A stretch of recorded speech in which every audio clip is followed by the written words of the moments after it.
কি বললেন আপনি? কাবিল করে তো দুটা পর্যন্তই চালান। হ্যাঁ, কাবিল। সব জায়গাতে প্রধান বক্তা হ্যাঁ,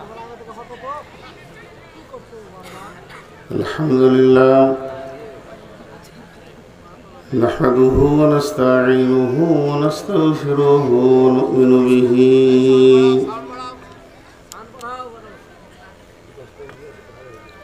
ونؤمن به ونتوكل عليه ونعوذ بالله من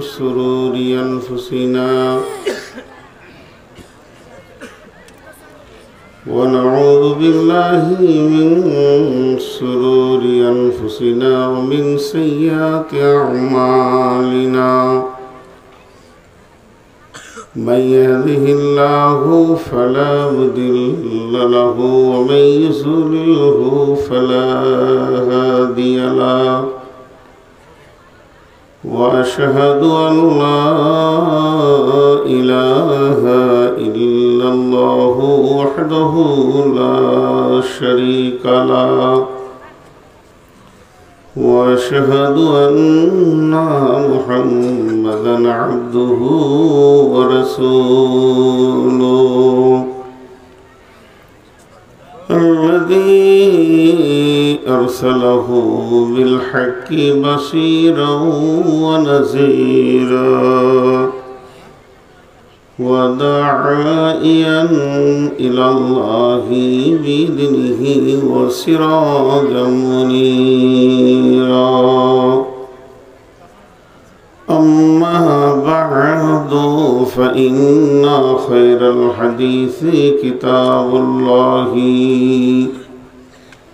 وخير الهدي هدي محمد صلى الله عليه وسلم وشر الأمور محدثاتها وكل محدثة بدعة وكل بدعة ضلالة وكل ضلالة في النار فقد قال الله تبارك وتعالى في كلامه المجيد وفرقانه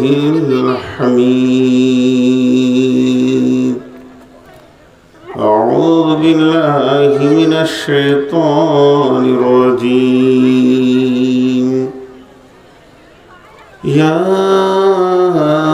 أيها الذين آمنوا كتب عليكم الصيام كما كتب على الذين من قبلكم لعلكم تتقون بسم الله الرحمن الرحيم ليس البر أن تولوا وجوهكم قبل المشرق والمغرب ولكن البر من آمن بالله واليوم الآخر والملائكة والكتاب والنبيين وآتى المال على حبه ذوي القربى واليتامى والمساكين وابن السبيل والسائلين وفي الرقاب وأقام الصلاة وآتى الزكاة والموفون بعهدهم إذا أخذوا والصابرين في البأساء والضراء وحين البأس أولئك الذين صدقوا وأولئك هم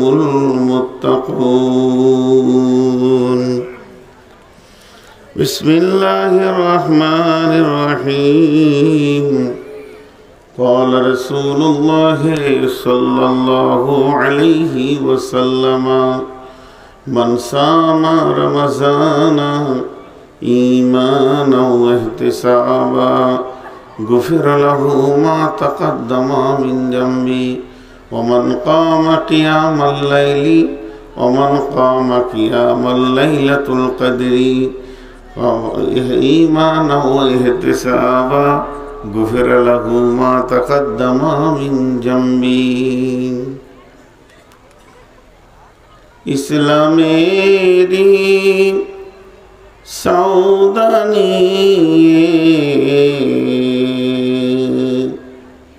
আসছে ধরাই রমজান ভোরের আগে নিয়ত বন্ধ ভুল করো না মুসলমান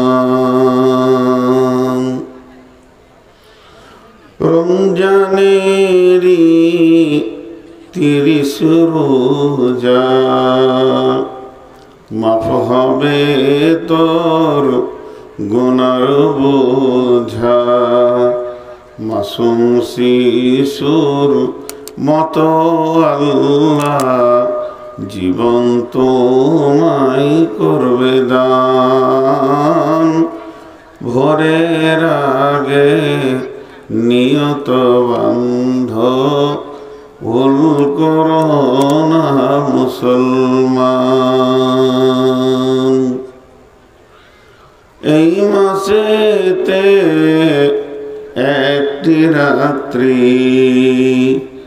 শবে কদর নামটি যার হাজার মাসের সেরা সেরাত ঘোচাই পাপীর দুঃখ ভার এই রাতেরই উপাসনা আল্লাহর প্রিয় নজরানা এই রাতেতেই নাজিল হলো নবীর উপর পাক কোরআন ভোরের আগে নিয়ত বন্ধ ভুল করো না মুসলমান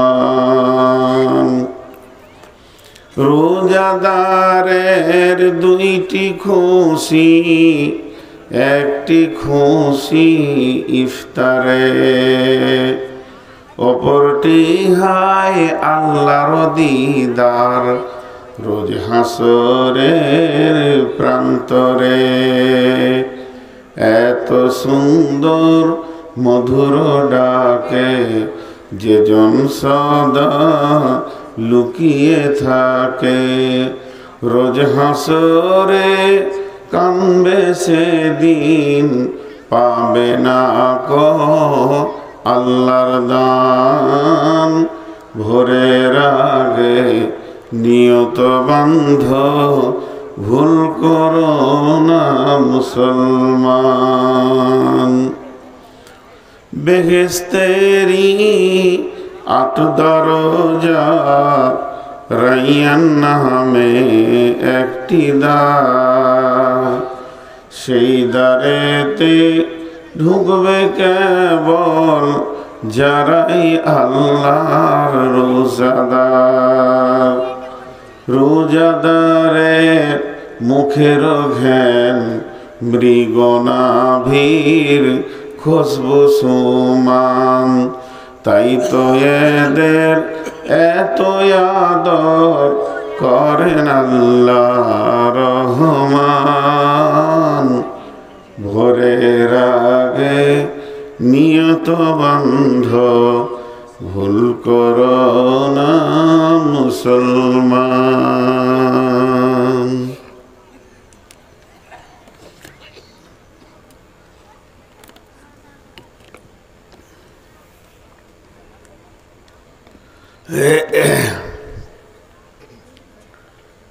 প্রশংসা গুণগান গুণকীর্তন স্তব স্তুতি ভালোবাসা তকদির হায়াত মত রুজি জান্নাত জাহান্নাম পুলসেরাত আখেরাত ইজ্জত বেইজ্জত সব কিছুর মালিক আল্লাহ যে মহান মুনিব আজকে আমাদেরকে বিভিন্ন এলাকা বিভিন্ন গোত্র বংশ জাতি ধর্ম বয়স বর্ণ নির্বিশেষে এক মসজিদ কেন্দ্রিক আয়োজিত মাহফিলে হাজির করেছেন আমরা মুনিবের দরবারে শুকরিয়া করি আলহামদুলিল্লাহ।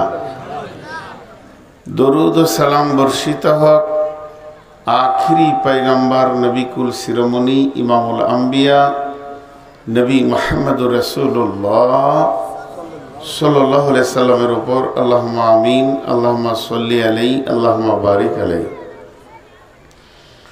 মোহতারাম ভাইও, আজিজ ও বুজুর্গ দোস্ত,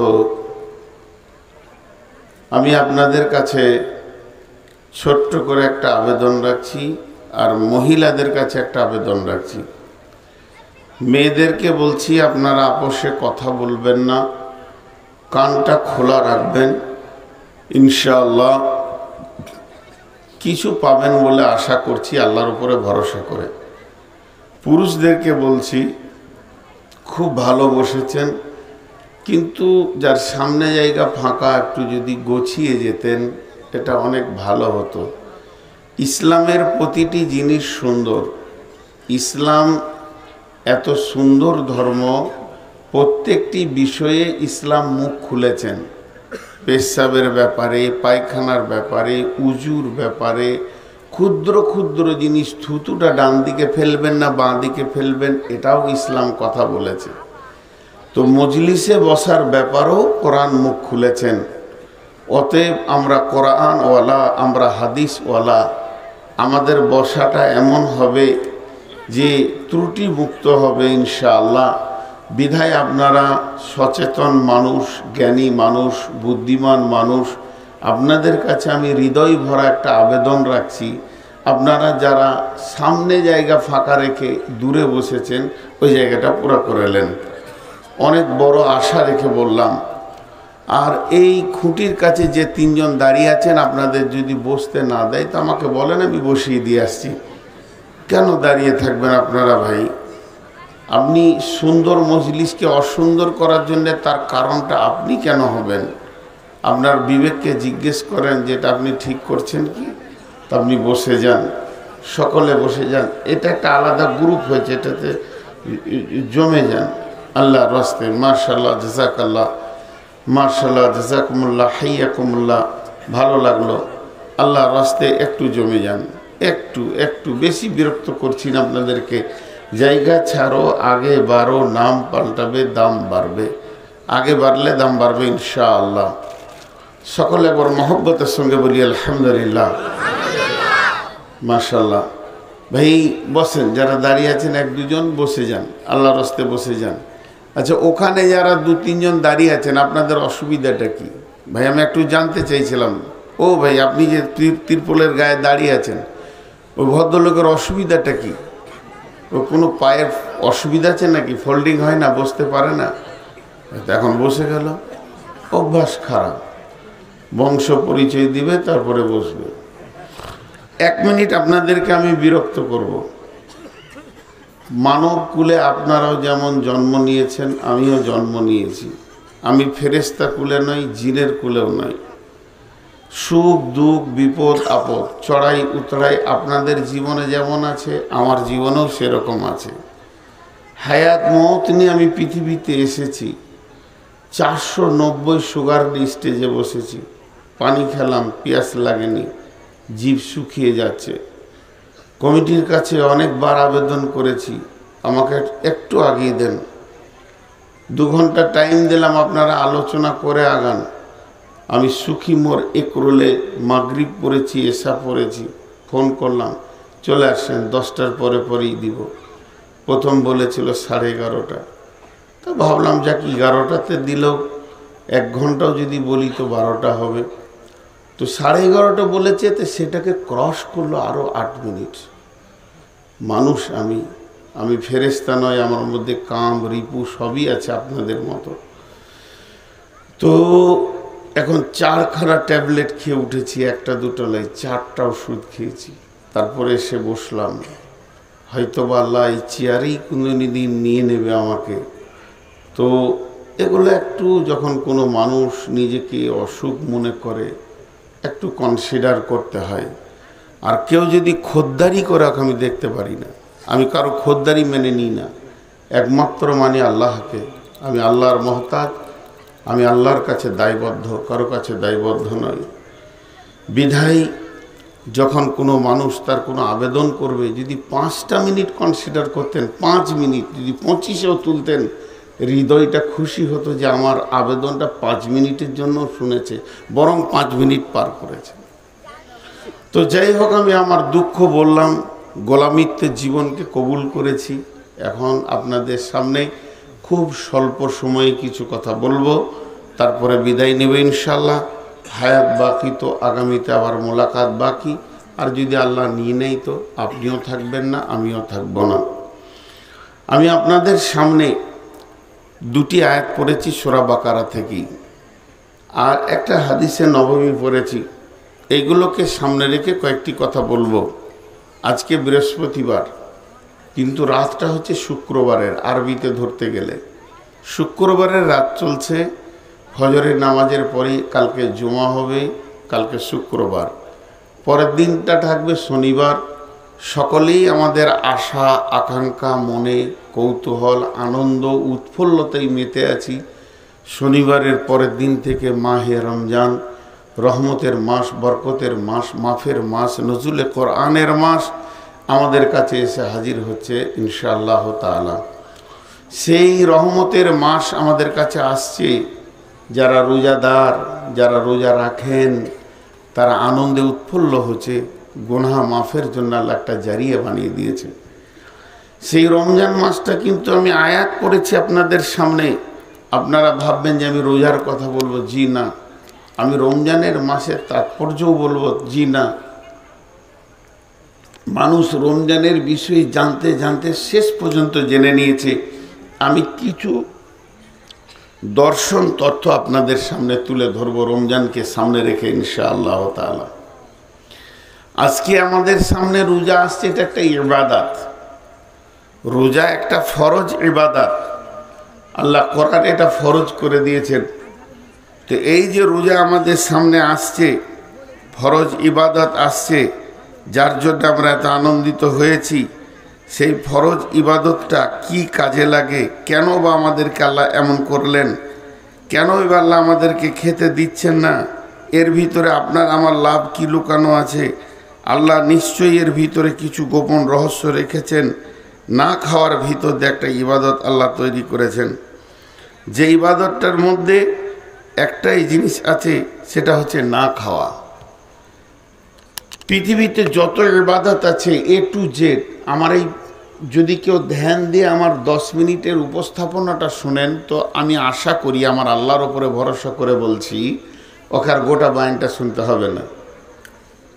পৃথিবীর ভিতরে যত ইবাদত আছে A to Z, শুরু থেকে শেষ, বিসমিল্লাহ থেকে মিনাল জিন্নাতি ওয়ান নাস পর্যন্ত, বিসমিল্লাহ থেকে বুখারীর শেষ পর্যন্ত, সুবহানাল্লাহি ওয়া বিহামদিহি সুবহানাল্লাহিল আযীম পর্যন্ত, যত অজীব, যত সুন্নত, যত নফল, যত ফরজ, যত হারাম, যত হালাল, যত আদেশ, যত নিষেধ, যত ফরজে আইন, যত ফরজে কিফায়া, সুন্নতে মুআক্কাদা, সুন্নত শুধু সুন্নত, সুন্নতে গায়র মুআক্কাদা, মানে টোটাল ইসলামে যত আইন আছে, আপনি 1-2 করে লিখতে লিখতে লিখতে লিখতে লিখতে লিখতে যদি 10,000 15,000 লিখেন যে এতগুলো আইনের মাধ্যমে যে আমরা চলছি, তার মধ্যে একটাকে আলাদা করেন, সেটা হচ্ছে রোজা।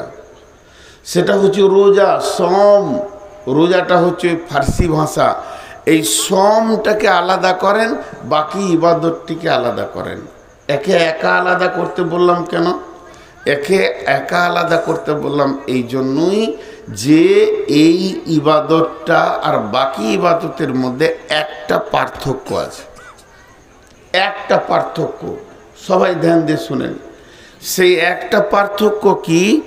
সমস্ত ইবাদতের ভিতরে অহংকার, রিয়া, তাকাব্বুর, লোক দেখানি জিনিসটা ঢুকে যায়। নামাজেও ঢুকে, হজেও ঢুকে, উমরাতেও ঢুকে। আমি বক্তব্য রাখছি, আমার ভিতরে রিয়া হতে পারে, আমার মতো বক্তা কে আছে, আমার ভিতরে অহংকার হতে পারে, আমার ভিতরে লোক দেখানি হতে পারে। এই যে যত ইবাদত আছে, দান, খয়রাত, যা বলবেন আপনি, সবের ভিতরে রিয়া বা অহংকার ঢুকতে পারে। একটি ইবাদত আছে, একটি একটি, আর জোড়া নাই। সেই ইবাদতটার নাম হচ্ছে সওম, যার ভিতরে কোনো রিয়া বা অহংকার ঢুকে না, ঢুকতে পারবে না, ঢোকার কোনো অপশন নেই, ঢোকার কোনো রাস্তা নেই। যতজন রোজা রাখে সবাই আল্লাহর জন্যই রাখে এবং এখলাসের সঙ্গেই রাখে। প্রত্যেকের দিলে এখলাস এবং আল্লাহর জন্য রোজা রাখা হয়, রিয়া অহংকার ঢুকে না। এটা হয়ে গেল রোজার শেষ কথা। এবার আল্লাহ কি বলছেন? বিসমিল্লাহির রহমানির রহিম। ইয়া আইয়ুহাল্লাযীনা আমানু কুতিবা আলাইকুমুস সিয়াম কামা কুতিবা আলাল্লাযীনা মিন ক্বাবলিকুম। ভাই পেছন দিক থেকে মোবাইলের লাইটটা বন্ধ করেন, নাহলে আমি চেয়ার থেকে পড়ে যাব। ও লাইট আমি নিতে পারি না। আপনি রেকর্ড করতে হবে না, তাও ভালো, নাহলে মোবাইল লাইট বন্ধ করেন। ভাষাগুলো শুনেন, আল্লাহর রাস্তা দিয়ে বলছি। ইয়া আইয়ুহাল্লাযীনা আমানু, হে ঈমানদারেরা, কুতিবা আলাইকুমুস সিয়ামু, আমি তোমাদের ওপরে লিখিতভাবে, রেজুলিশন কৃতভাবে রোজাকে ফরজ করে দিলাম। রোজা রাখতে হবে এ কথা যদি কেউ বলে তো সে ভুল বলবে, বরং বলতে হবে রোজা রাখতেই হবে, এতটা ফরজ করে দিলাম। আকিল, বালিগ, বালিগা, যার জ্ঞান বুদ্ধি ঠিক আছে, যে লোকটা ব্যাচেলিয়ার হয়ে গেছে, যে মেয়েটি ব্যাচেলিয়ার হয়ে গেছে, বয়সে এসে গেছে, তার জন্যে রোজাকে আমি ফরজ করে দিলাম। কেমন ফরজ করলাম? যদি এই উম্মতের ধারণা থাকে যে শুধু আমাদের ওপরেই রোজা ফরজ হলো, জি না, কামা কুতিবা আলাল্লাযীনা মিন ক্বাবলিকুম, যেমন তোমাদের পূর্বপুরুষের ওপরেও রোজা ফরজ ছিল, তার মানে আগের নবীর উম্মতদেরও রোজা ফরজ ছিল, ওই রকম ফরজ আজও আমি তোমাদের জন্য বানিয়ে দিলাম। অতটাই ফরজ করে দিলাম, রোজা রাখতেই হবে। আয়াতটা স্টপ করে দিলাম দুটা শব্দ বাকি রেখে। আয়াতটাকে স্টপ করে দিলাম দুটা শব্দ বাকি রেখে। এখন দুটি কথা বলবো, আল্লাহকেই জিজ্ঞেস করি। সবাই মিলে আমরা আবদারের সঙ্গে জিজ্ঞেস করছি, আল্লাহ রোজা কাকে বলে? রোজাটা কেমন? ওর কালারটা কেমন? রোজা ইবাদতটা কেমন? আল্লাহু আকবার। ইসলামের বুনিয়াদ হচ্ছে পাঁচটা। বুনিয়াল ইসলাম আলা খামসিন শাহাদাতি আল্লাহ ইলাহা ইল্লাল্লাহ ওয়া আশহাদু আন্না মুহাম্মাদান আবদুহু ওয়া রাসূলুহু ওয়া ইকামাস সালাতি ওয়া ইতাইজ যাকাত ওয়া সাওমি রমাযান ওয়া হজ্জিল বাইতি মান ইসতাতাআ ইলাইহি সাবিলা। ইসলামের বুনিয়াদ পাঁচটা। একটা মিনিট, 3টে মিনিট এখানে একটু সময় দেন আপনারা ব্রেনকে খুলে। তার মধ্যে হলো একটা কালেমা, আমি বেঈমান। আপনি রাগ করে আমার দিকে আঙুল তুলে বলছেন আপনি বেঈমান, মেনে নিলাম আপনার চোখে আমি বেঈমান, কিন্তু আমি যখন শাহাদাতে সাক্ষী দিব কালেমার, আশহাদু আল্লা ইলাহা ইল্লাল্লাহ ওয়া আশহাদু আন্না মুহাম্মাদান আবদুহু ওয়া রাসূলুহু, আপনি আর বেঈমান বলার অধিকার রাখেন না। আপনি আর আমাকে বেঈমান বলার অধিকার রাখেন না। আমরা এখানে এতগুলি লোক বসে আছি, কোনো একটা বিধর্মী এসে এখানে কালেমা শাহাদাতের সাক্ষী দিল, তো আপনারা সবাই বুঝতে পেরে গেলেন কি নারী, কি পুরুষ, কি শিশু, কি বৃদ্ধ, কি বুঝলেন যে আজকে এই লোকটা কালেমা পড়ে ইসলামে ঢুকলো। তাহলে কালেমা শাহাদাতের সাক্ষী দেওয়া, এটা বোঝা যাচ্ছে যে সে কালেমা শাহাদাতের সাক্ষী দেয়, আল্লাহকে আল্লাহ মানে, রসুলকে রসুল মানে। একটা ঝামেলা মারলাম। নাম্বার 2, আপনি মসজিদে বসে বসে তসবিহ করছেন সুবহানাল্লাহ সুবহানাল্লাহ, আর আমি গিয়ে নামাজ ধরলাম, আল্লাহু আকবার। ইনি ওইদিকে পার হয়ে যাচ্ছেন, আপনি বলবেন যেন না, নামাজ পড়ছে। আমি যে কিয়াম করছি, আমি রুকু করছি, আমি সাজদা করছি, আমি তাসাহুদে বসছি, তো ওঠা বসা দেখে মনে হচ্ছে লোকটা নামাজ পড়ছে, লোকটা সালাত পড়ছে, লোকটা তার আল্লাহর কাছে যে স্বীকার করেছে আমি তোমার গোলাম, সে গোলামিত্ব করছে, বোঝা গেল। নাম্বার 3, আমার মাল মেলায়, অনেক মালের আমি মালিক। এখন আমি রমজান মাস এসছে, জাকাত দিব। আমি যখন জাকাত দিচ্ছি তখন আপনি বুঝতে পারছেন লোকটা জাকাত দিচ্ছে, মালের ট্যাক্স বের করছে, মালকে পবিত্র করছে। জাকাত শব্দের আবিধানিক অর্থ হলো পাক করনেওয়ালি, পাক করনেওয়ালি, মালকে পবিত্র করছে, এটাও বোঝা গেল। নাম্বার 4, আমি সমস্ত পোশাককে ছেড়ে দিয়ে সাদা পোশাক পরেছি, একটা নিচে একটা গায়ে নিয়েছি, বাইতুল্লাহতে গিয়ে আল্লাহকে ডাকছি, আল্লাহর নাম নিয়ে বেরিয়ে গেছি, লব্বাইক আল্লাহুম্মা লব্বাইক লব্বাইক লা শারীকা লাক লব্বাইক ইন্নাল হামদা ওয়ান নি'মাতা লাকা ওয়াল মুলক লা শারীকা লাক। সবাই বুঝতে পারছে যে লোকটা হজ করছে। তাহলে কালেমা বোঝা গেল, নামাজ বোঝা গেল, হজ বোঝা গেল, আপনার কিনা জাকাত বোঝা গেল। তো রোজাটা কেমন? জি, রোজাটা কেমন?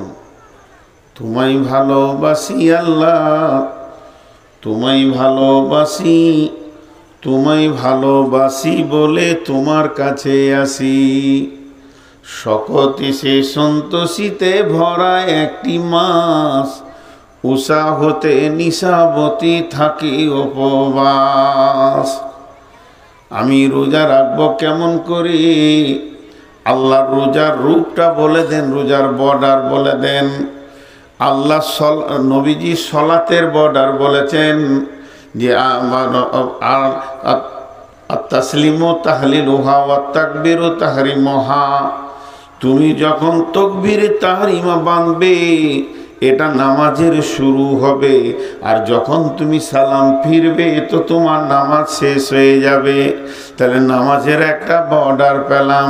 তাহলে রোজা কাকে বলে? রোজা হলো তুমি সুবে সাদেকের আগে সমস্ত খাওয়া পান করা ক্লিয়ার করে নেবে, তোমার প্রয়োজন মতো তুমি খাবে।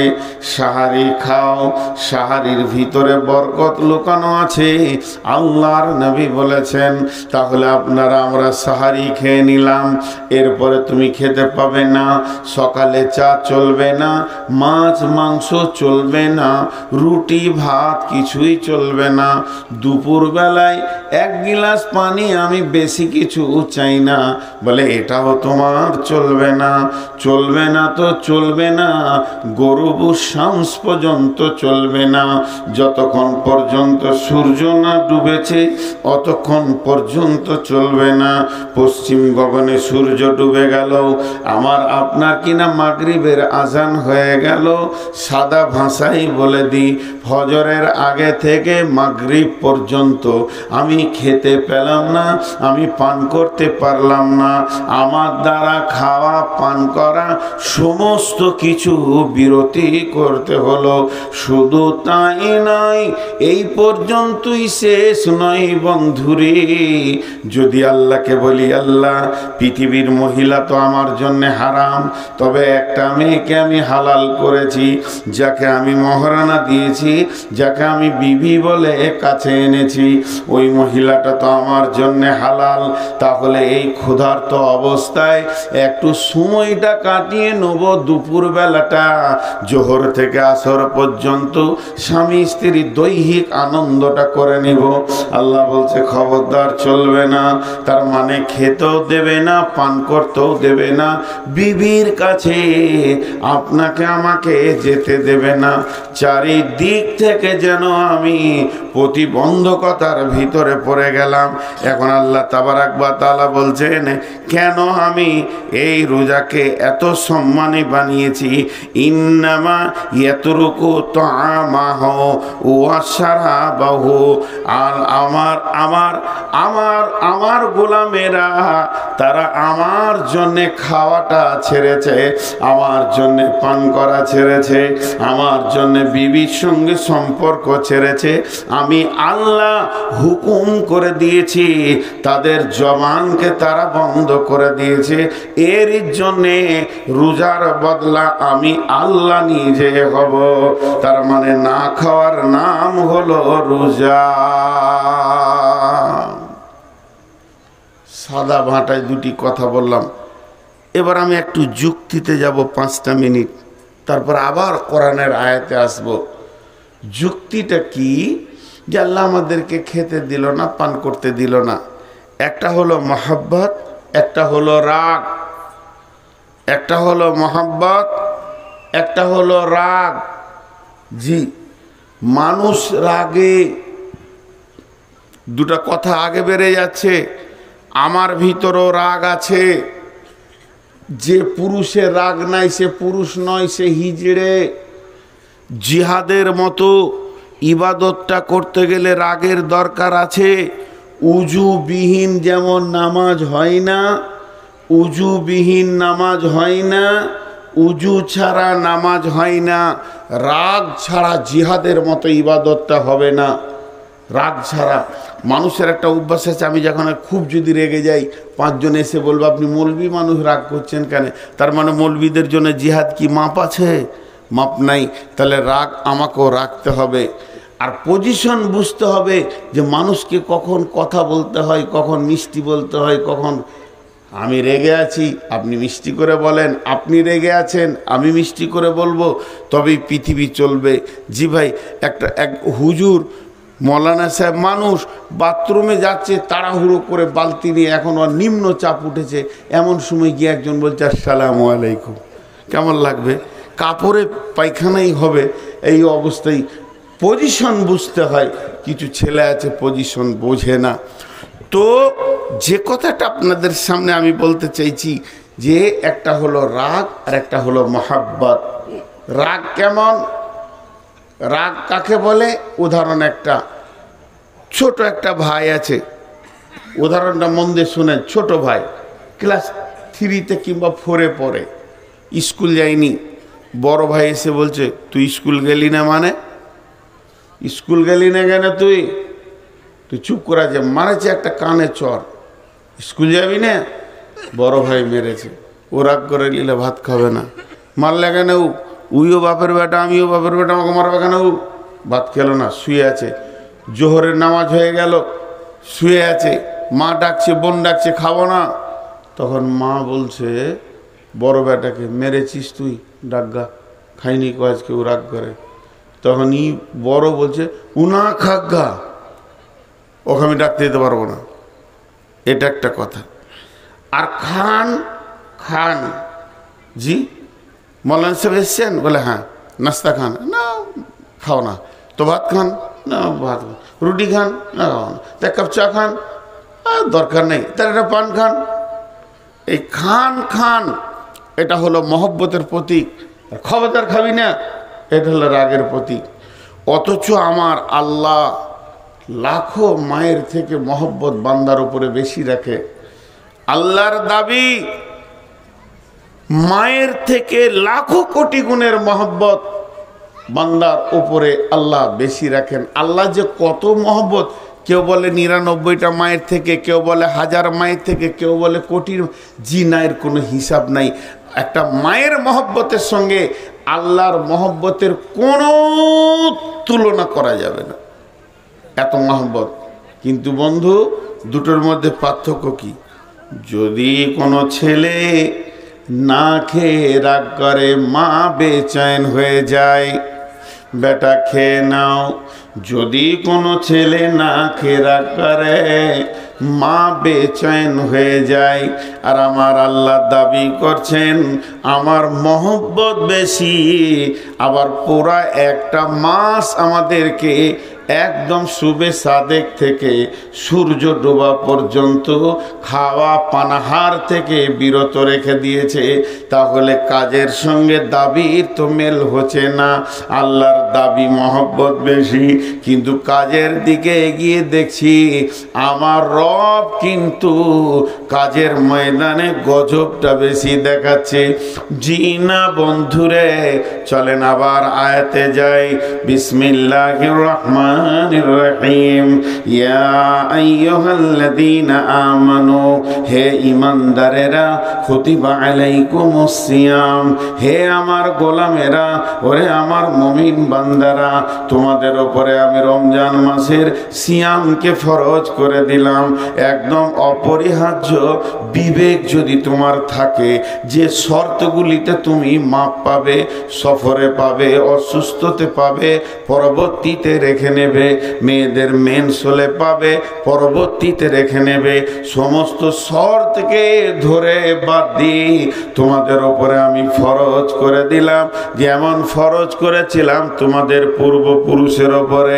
এখন যদি আল্লাহকে জিজ্ঞেস করি, মাবুদ তুমি এত কঠিন একটা ইবাদত দিলে, লাভটা বলে দাও। আমার রব বলছেন লাআল্লাকুম তাত্তাকুন, লাআল্লাকুম তাত্তাকুন। রোজা একটা ডাইসের নাম, রোজা একটা ফর্মার নাম। ইটের যেমন ফর্মা আছে, টালির ফর্মা আছে, ওখানে মাটি দিলে ইট হয়ে যায়, ওখানে মাটি দিলে টালি হয়ে যায়, তেমনি রোজা একটা ফর্মার নাম। এর ভিতরে যে ঢুকবে ও মুত্তাকি হয়ে যাবে। আমি রোজাকে এমন প্যাটার্ন দিয়ে বানিয়েছি, রোজার ভিতরে ঢুকলি অটোমেটিক সে মুত্তাকি হয়ে যাবে। লাআল্লাকুম তাত্তাকুন। আমি বান্দা তোমাদেরকে না খাইয়ে রাখছি, তোমাদেরকে আরো আপারে তোলার জন্যে। তুমি বুঝবে না, তোমার সে জ্ঞান নাই, তোমার বুঝার সে জ্ঞান নাই। আমি তোমাদেরকে মুত্তাকি করতে চাইছি। কোরআন হাদিসের ভিতরে, কোরআন এবং হাদিসের ভিতরে যতগুলো সাতা আছে, যতগুলো দরজা আছে, যতগুলো ক্লাস আছে, যতগুলো সেকশন আছে, সব থেকে দামি সেকশন হচ্ছে মুত্তাকি, পরেজগার হওয়া। মুত্তাকি পরেজগার হওয়া। আল্লাহ বলছে তোমাদেরকে আমি রোজাতে মুত্তাকি বানাই। তোমরা মানবে না, আমি বানাই। তোমরা মানবে না, আমি বানাই। আমি মেহেরবান, তোমাদেরকে আমি ক্যাপাসিটি করে বানিয়ে নিই। যেমন একটা উদাহরণ দিব আপনাদেরকে, উদাহরণটা মন দিয়ে শুনলে বুঝতে সুবিধা হবে। ভাই আল্লাহকে সাক্ষী রেখে বলছি, মিথ্যা বলিনি। ওই আল্লাহকে আমাকে জান দিতে হবে, কিয়ামতের মাঠে যেতে হবে। প্রচুর সুগার বেড়ে গেছি, 3-4 দিন হলো।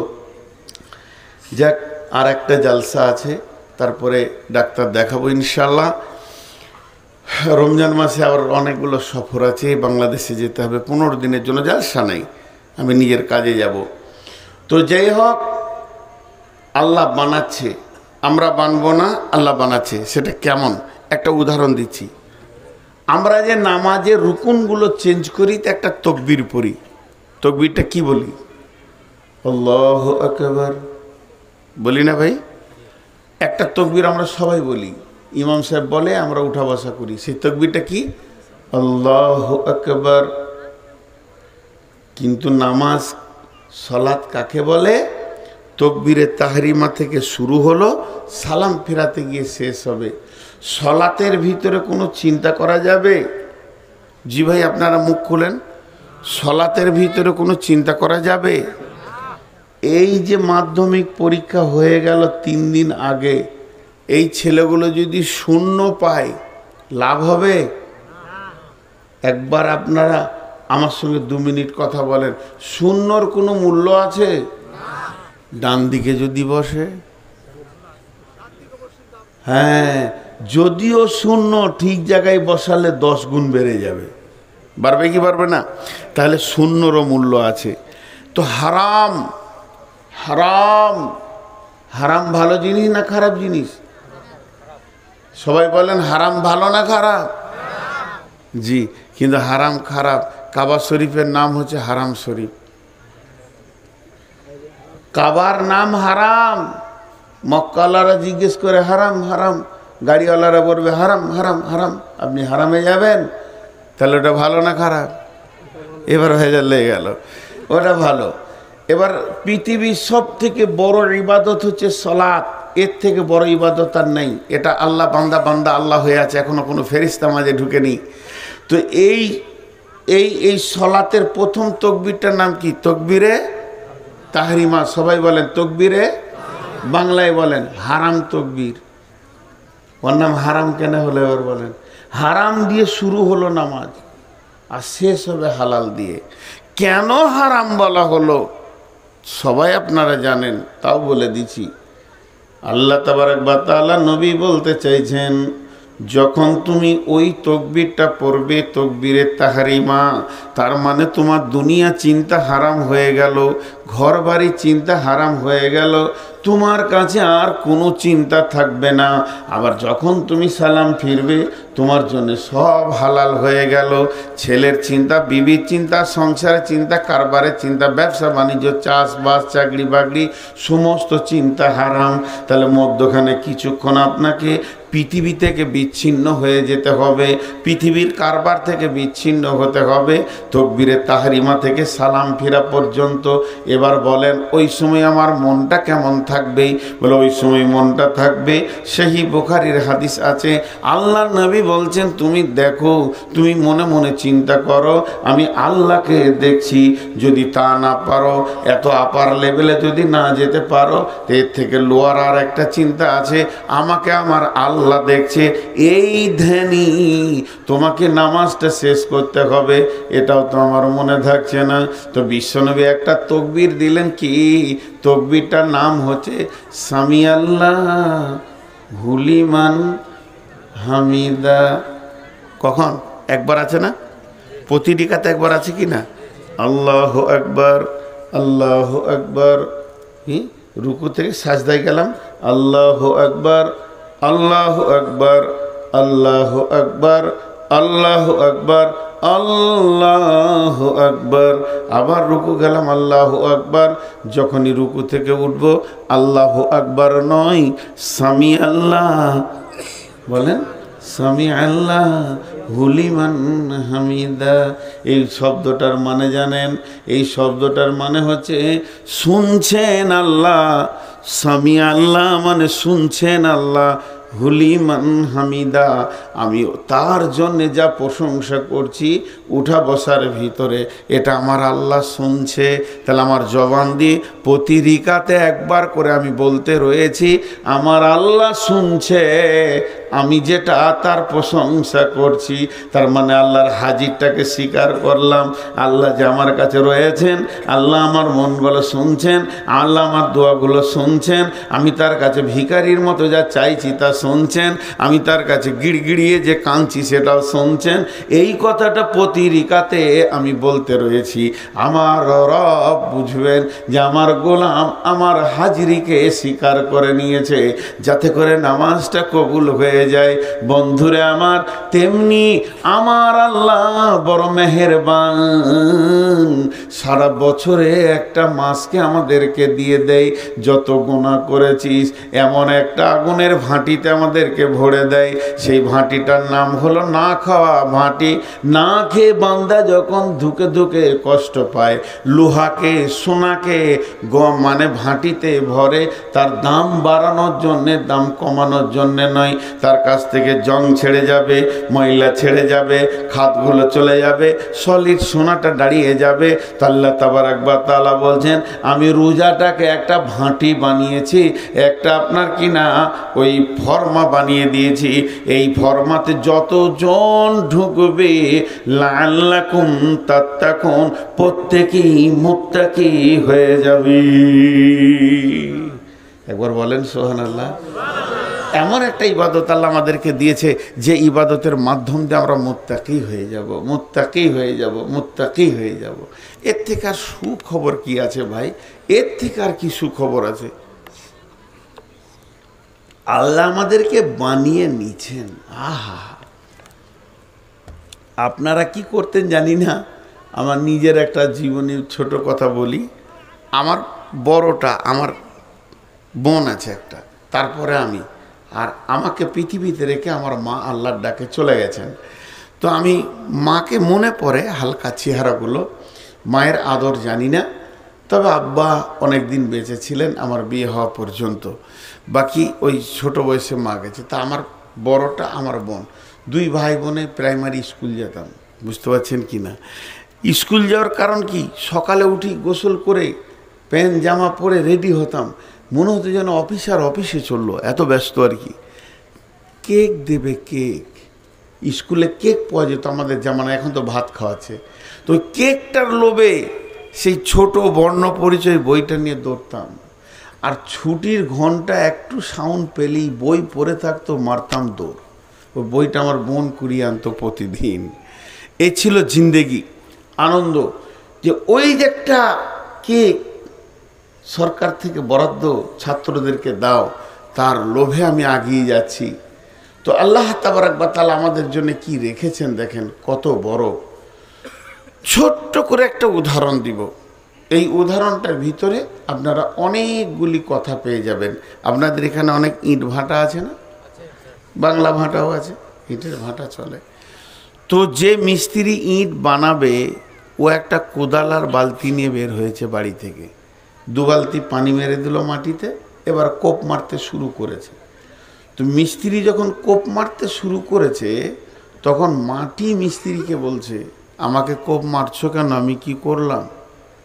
তো মিস্ত্রি উত্তরে মাটিকে বলছে, এটা উদাহরণ, ভাবিয়েন না যে কোথাও এরকম হয়েছিল বা বুখারী মুসলিমে আছে, তাহলে তো বিপদ। কালকে যদি বলেন হুজুর হাদিসটা কত নম্বর, তাহলে তো আমার আর জান থাকে না। এটা উদাহরণ দিচ্ছি। মাটি মিস্ত্রিকে বলছে, ভাই তোমার কি করলাম, এত কোপ মারছো কেন?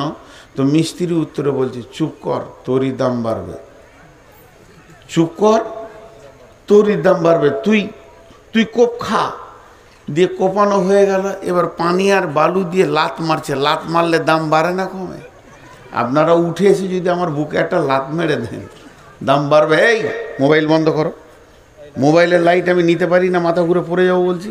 আর তোদের এই বয়সে মোবাইল, এত বড় মোবাইল, আরে বাপ বিয়ে হয়েছে, তোর বাপকে বলবি তাড়াতাড়ি বিয়ে করতে হবে তোদেরকে, একদম লেট করা যাবে না। তো মিস্ত্রি বলছে চুপ কর, তোর দাম বাড়বে। এবার যখন লাত মারতে শুরু করেছে, তখন মাটিটা বলছে, তুই বললি আমার দাম বাড়বে, তো লাত খাইছিস কেন? বলে চুপ কর, লাত খা, তোরই দাম বাড়বে। এবার ওকে রোদে শুকালো, রোদে যখন শুকাচ্ছে, তখন মিস্ত্রিকে দেখে ইট বলছে, একটু পানি দে ভাই, ভিতর টান মারছে। চুপ কর, পানি দিলেই তোর দাম কমে যাবে, পানি না দিব তো তোর দাম বাড়বে। ওটা সহ্য করলো। এরপর ভাটিতে চড়িয়েছে, এবার কালো কয়লাটা পাশে এসেছে, কয়লাকে দেখে ইট বুঝে নিয়েছে মাল খারাপ, ও নিজে জ্বলবে আমাকে জ্বালাবে, নিজে জ্বলবে আমাকে জ্বালাবে। তখন মিস্ত্রিকে ডেকে বলছে, ভাইয়া প্রথমে আমাকে কাটলি, ধৈর্য ধরলাম, লাত মারলি, কিছুই বলি নাই, ফরমাতে ভরে 2টা কিল মেরেছিস, সেটাও সহ্য করেছি, রোদে শুকাইলি, পানি দিলি না, এখন এমন একটা কাজ শুরু করে দিয়েছিস, এই আগুন জ্বলবে, আমাকেও জ্বালাবে, এখন কি বলছিস বল? বলছে ভালো করে পুরবি তো বেশি দামটা হবে, আর ছালট হয়ে যাবি তো লোক নিয়ে গিয়ে রাস্তায় ফেলে দিয়ে তোর মুখে জুতা মারবে, আর ভালো করে পুরবি তো কাজ লাগবে। এবার ইটটাই এ গ্রেটে পুড়েছে, তখন মসজিদওয়ালা মাদ্রাসাওয়ালা আপনারা মসজিদ বানাবেন, গিয়ে ইটটাকে ধরেই বলছেন, এটা কই দাম নেবেন বলেন, এটার দাম যা লাগবে, এই মালটাই আমাদের মসজিদে লাগবে। তখন ইট বলছে, বন্ধুরে কত লাত খেলাম তোর খবর নাই, বন্ধুরে কত কোপ খেয়েছি, ভাটিতে পুড়েছি, জ্বলেছি, আজকে আমি যদি মসজিদের দেওয়ালে লেগে যাই, কিয়ামত পর্যন্ত দাঁড়িয়ে দাঁড়িয়ে তেলাওয়াত শুনতে পাবো, আজান শুনতে পাবো। আমি যদি স্কুলে মাদ্রাসায় লেগে যাই, আমার কাছে লোক শিক্ষা গ্রহণ করবে। তাহলে আজকে বুঝেছি কোন জায়গা থেকে এসে কি দাম লেগেছে। বন্ধু আমার, এটা একটা মিসাল দিলাম, আর একটা ছোট্ট মতো মিসাল দিই। আমাদের বাম পাশে যারা রয়েছে মা বোন, এখানে সব মেয়ে ছেলে আছে, এরা সোনা পরে কানে, নাকে, হাতে, গলায় সোনা পরে, কথা বলে না, ঘুমিয়ে গেলেন? পানি খাই। দেখেন কতবার খেলাম, এক দেখো কমেনি, জিভটা আটকে গেছে ভাই। তো এরা শোনা পরে? জি না, কোনো মেয়ে শোনা পড়ে না, যেটা পরে ওটার নাম গয়না। সোনার গয়নার মধ্যে পার্থক্য আছে। মেয়েদের কাছে কোনো সোনার মূল্য নাই। সোনা যত দামি হোক না কেন, ওকে ভাটিতে ঢুকতে হবে, আগুনে পুড়তে হবে, ডাইসে যেতে হবে, তারপরে ওকে আবার কি না অ্যাসিড দিয়ে পোড়াবে, এরপরে রিঠে দিয়ে ওকে ঘষবে, তারপরে ওকে ছালট তুলবে, তারপরে ওর উপরে লাগাবে পালিশ, তারপরে ওর নাম মূল্য। সোনা এত দামি হওয়ার পরও ওকে ভাটিতে না ঢোকার পর্যন্ত গয়না হচ্ছে না। আমার রব বলছে, গোলাম রে, তোরা আমার বড় সোনার টুকরা, তোদেরকে রোজা নামে ভাটিতে ভরবো, তোদেরকে ছিলে ছালট সোজা করে নিব।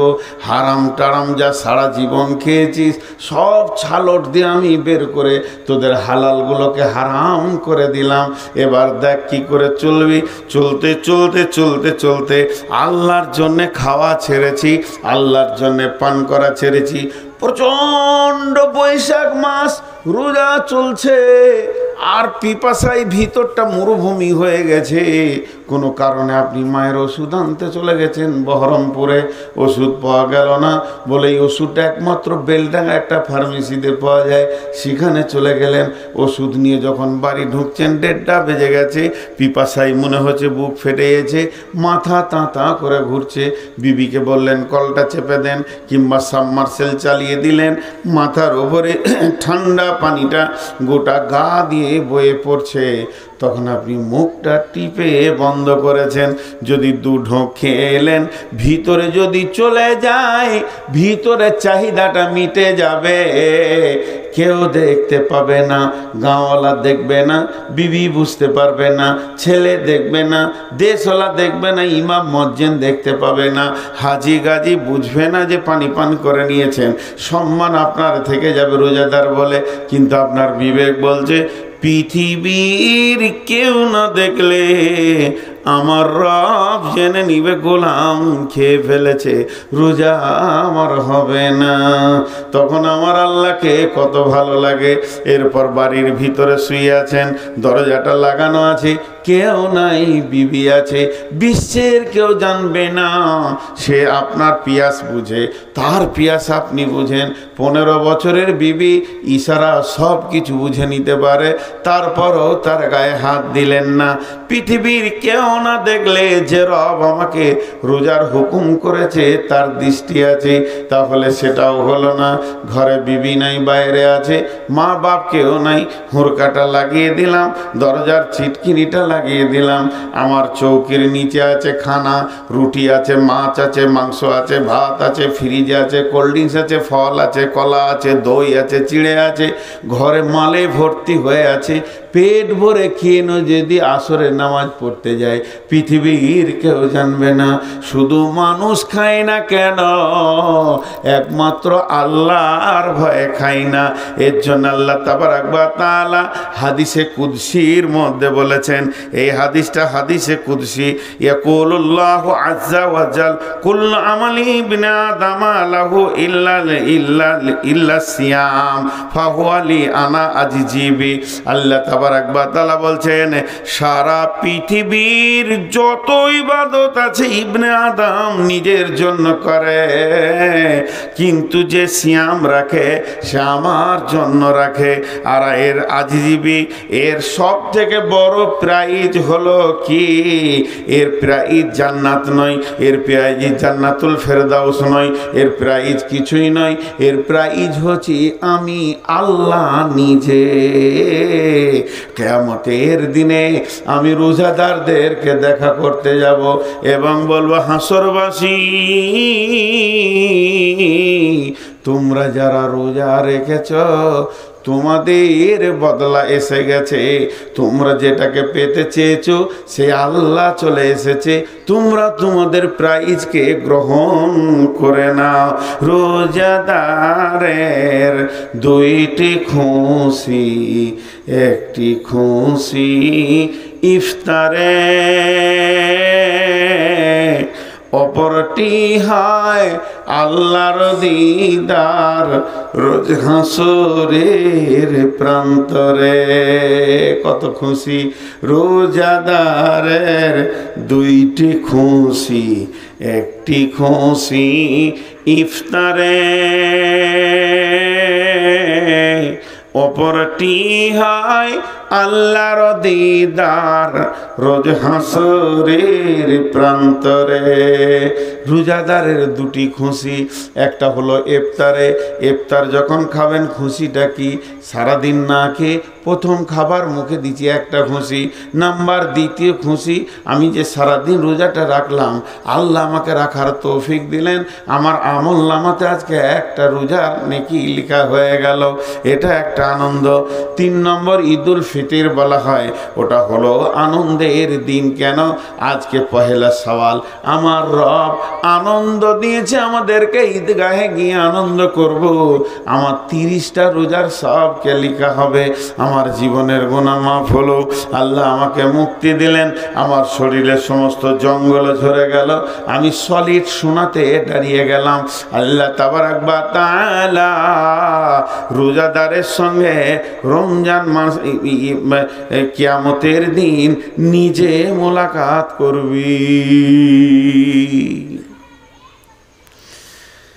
এরপরে আমি একটা হাদিস পড়েছি। জি ভাই, মাঝে একটা ছোট্ট করে কথা বলি। আমার 1 ঘন্টা বকা হলো, আর আধা ঘন্টা দিব আজকের মতো। বারবার পানি পান করছি। আমি চেয়েছিলাম যে 12টার আগে পর্যন্ত দেন। মানুষের একটা ধারণা, এই যে মৌলানা আউয়াল আছে, আমার আগে যিনি বক্তব্য রাখলেন, ভালো মানুষ। আমার নজরে আমার যতটুকুই জ্ঞান আছে, পশ্চিমবঙ্গে যতগুলো বক্তাকে আমরা বেশি বক্তা দেখি, তো উনি একটা ভালো মানুষ, এবং ওনার যে ইলমেটা আছে আমাকে 10 বছর পড়াবে। আমাকে প্রধান বক্তা করেছেন, উনি আমাকে 10 বছর পড়াবেন, এরকম মানুষ। কিন্তু মানুষ ওনাকে তুলে দিয়ে ওর কাছ থেকে খালি আদায় নিতে চায়। আদায় নেওয়া বাদ দিয়ে যদি 2টা হাদিস শোনেন, আপনার আমার জিন্দেগি চেঞ্জ হবে। ওই যে হয়ে গেছে, এই দিল, এই করো, ও জান্নাতে গেল, সুর করে আদায় করা যায় কি না? অনেকে বলছে যায় না, আমি জানি যাই। আমি যে আলেমদেরকে জিজ্ঞেস করেছি, সুর করে আদায় করা যাবে, অসুবিধা নেই। তো আদায় করতে গিয়ে কতটা সময় যে নষ্ট হয় সাধারণ মানুষ বুঝে না। আর আপনার নামটা যদি 2বার নাই বলে চুপচাপ যদি নামিয়ে দেন, জি ভাই এই টাকাটা ধরেন, এটা একটা টাকা, ওইখান থেকে নিয়ে আসছেন আপনি, টাকাটা আমাকে দিচ্ছেন, দিয়ে বলছেন আমার আব্বা কবরে আছে, দোয়া করে দেন।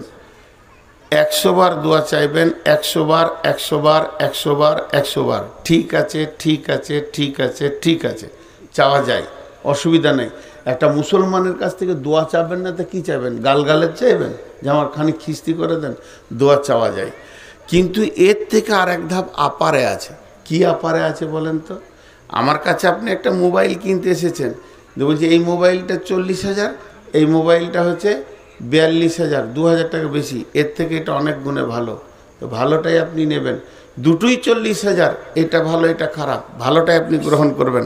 এবার ভালো একটা বলি, চুপচাপ টাকাটা টেবিলে দিয়ে বসে যান। কারণ দোয়া যাকে বলছে সে আপনার কি দুশ্মন ছিল? আল্লাহর সাথে কি আপনার ঝগড়া হয়ে আছে? আমি বলে দিব যে আপনার বাপ জান্নাত যাবে? তার থেকে আপনি টাকা দিয়ে যদি বলেন আল্লাহ আমি 2,000 টাকা দিলাম, আমার আব্বাকে মাফ করে দেন, আল্লাহ বেশি খুশি হবে। আমার গোলাম আমার কাছে চেয়েছে, আমার গোলাম আমার কাছে চেয়েছে, আল্লাহ এটা খুশি হবে, আল্লাহর সাথে আপনার সম্পর্ক জুড়বে। তো ভাই চুপচাপ দিয়ে দেওয়ার মতো নিয়ামত কিছু নেই। চলেন আমি হাদিসটা নিয়ে একটু ব্যাখ্যা করি, পেছনে একটা লোক বসার জায়গা পায়নি, ওকে কিভাবে জায়গা দেবো, আমার চেয়ারটা দিব নাকি? অনেকক্ষণ দাঁড়িয়ে আছে ও, আবার বসতে যে দাঁড়িয়ে গেল, মাথাটা কাজ করছে না যে কোথায় এসেছি। অনেকক্ষণ দাঁড়িয়ে আছে ও, সেই হাঁচের টাওয়ারের মতো দাঁড়িয়ে আছে। আর এই দিকে এক মাল দাঁড়িয়ে আছে, ও মালটা যে কোথাকার আল্লাহ তাবারক ওয়া তাআলা জানেন।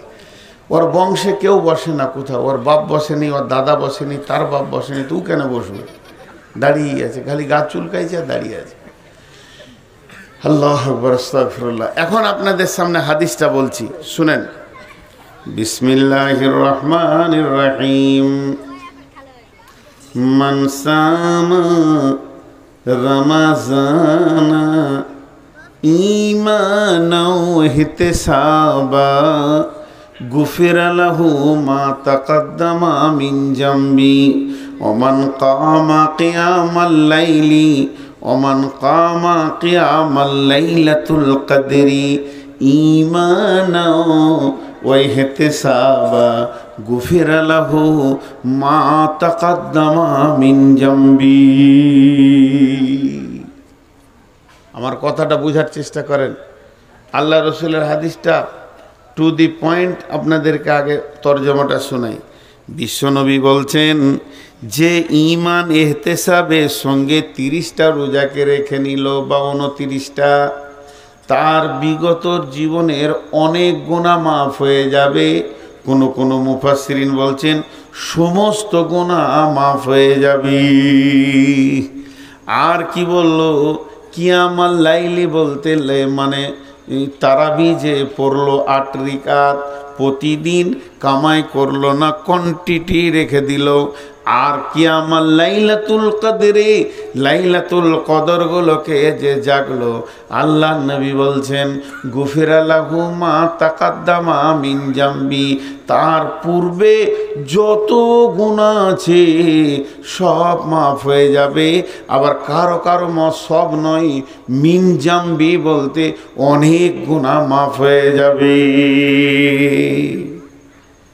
এখন সহজ ভাষাতে দুটি কথা বলি। রবিবার থেকে রোজা শুরু, যেদিন রোজা শেষ হবে ঈদের নামাজ পড়ে নিব, গোটা মাসটা রোজা রেখে নিব, জীবনের গুনাহ মাফ। আলহামদুলিল্লাহ বলতে ইচ্ছা করলো না? দেখেন কত খুশি হয়ে গেছেন আপনারা। আমি আর একবার বলছি,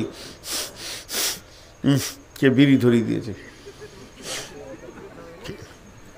বিড়ির গন্ধ আমি নিতে পারি না। আরে সুবহানাল্লাহ, পেছনেই কেউ বিড়ি ধরিয়েছে। ভাই যে বিড়ি খেয়েছিস, বিড়িটা ফেল, আল্লাহ তোকে তৌফিক দেখ, জাহান্নামে যে বসে খাবি, ওখানে আগুনও পাবি, বিড়িও পাবি। বিড়িটা ফেল। তোকে এখন বিড়ি খেতে মন গেল? ছি ছি ছি ছি না, এখনো গন্ধ যেছে না। এ ব্যাগ কার? বলে রেখে দিয়ে চলে গেছে নাকি? ভালো হলো, আমি একটা ব্যাগ পেয়ে নিয়েছি। হ্যাঁ না, বিড়ির গন্ধ একদম নিতে পারি না, এত কষ্ট হয়। এবার এখানে একটা যুক্তি কথা বলছি। রোজাতে গুনাহ মাফ, ঠিক আছে না? আর আল্লাহ রসুল বলেছেন, হাদিসটা বুখারী মুসলিমের হাদিস, পৃথিবীর কারো কাটার ক্ষমতা নাই।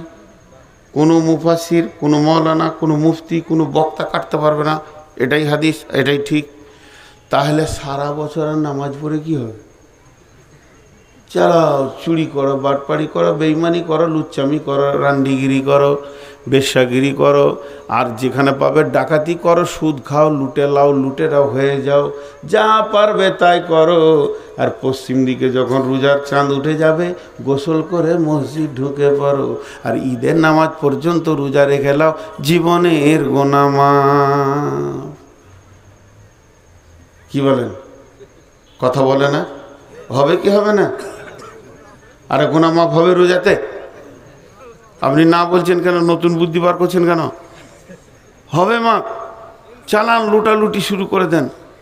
হ্যাঁ, যে যাকে পারবে মার্ডার করে, ছিনতাই করে, টাকা পয়সা করে লাও, সুদ খেয়ে, আবার সামনে বছর রোজা রাখবে, মাফ, সব ক্লিয়ার।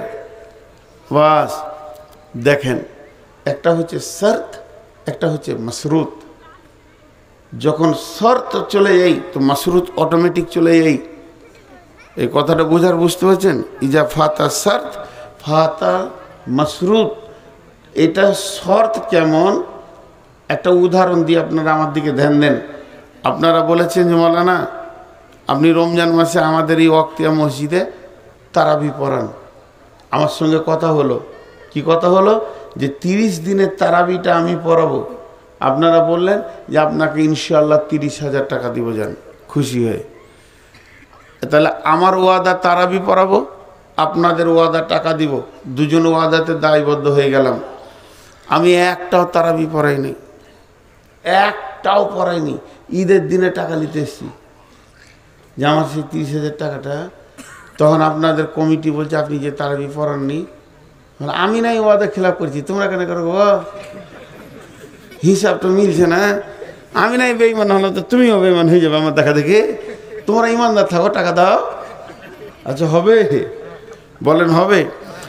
ওয়াদা আমি খিলাফ করেছি, এই জন্য আপনার ওয়াদা খিলাফ হচ্ছে না। আমি যখন নামাজটা পড়ালাম না, অটোমেটিক তখনই টাকাটা আমার বাতিল হয়ে গেল। ওই নামাজের ওপরে শর্ত ছিল, তেমনি রোজার দুটি শর্ত আছে, এটা আমরা খেয়াল করি না। আল্লাহ রসুলের ভাষাটা দেখেন, দুটি শর্ত আছে। বিসমিল্লাহির রহমানির রহিম, আমার আঙুলের দিকে তাকান, হাতের দিকে। মানসামা রামাজানা ঈমানাও, একটা শর্ত হলো ওয়াহিতেসাবা।